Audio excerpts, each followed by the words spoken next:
Hello, friends. A long time ago in a faraway land, there was a little rabbit who lived with his grandpa. The little rabbit loved his grandpa very much, and his grandpa loved him too.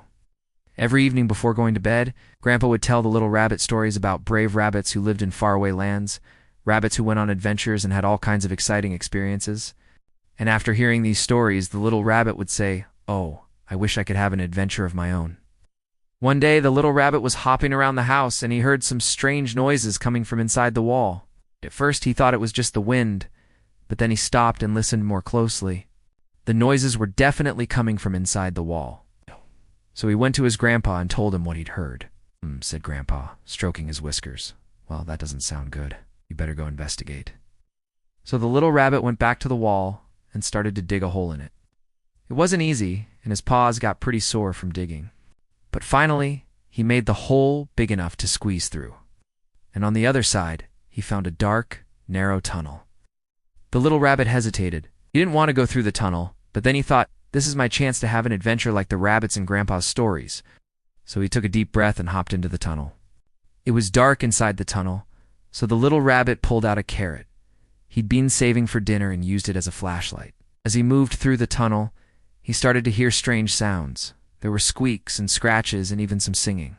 And then he saw a faint light at the end of the tunnel, so he hopped faster. Finally, the tunnel opened up into a big cavern.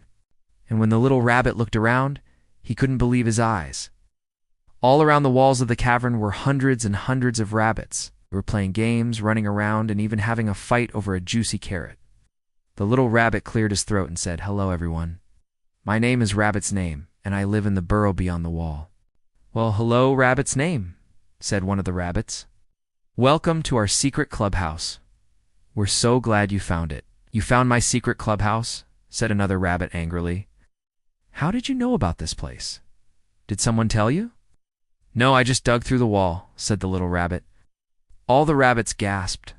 "You dug through the wall? But how?" "I don't know," said the little rabbit. "I just wanted to see what was in here." The rabbit stared at him for a moment, and then one of them said, "Well, now that you found our secret clubhouse, you have to do one thing to prove that you're worthy of being a member." "What's that?" asked the little rabbit. "You have to paint the wind," said one of the rabbits. "Paint the wind," said the little rabbit. "But how do you paint something that you can't see?" "That's the hard part," said one of the rabbits. "You have to be very clever." The little rabbit thought for a moment. Then he took off his backpack, Rum family style, and started to look for something inside. The rabbits watched him curiously. Finally, the little rabbit pulled out a carrot and a small piece of paper and a pencil. Then he closed his eyes, took a deep breath, and started to draw. When he finished his drawing, he opened his eyes and showed it to the rabbits. "What do you think?" he asked proudly. The rabbits stared at the drawing, and then one of them said, "That's not the wind, that's a carrot." The little rabbit blushed and said, "Well, actually, I didn't know what the wind looked like, so I drew a carrot."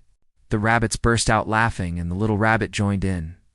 Then one of the rabbits said, "Well, since you made us laugh, we'll let you join our club.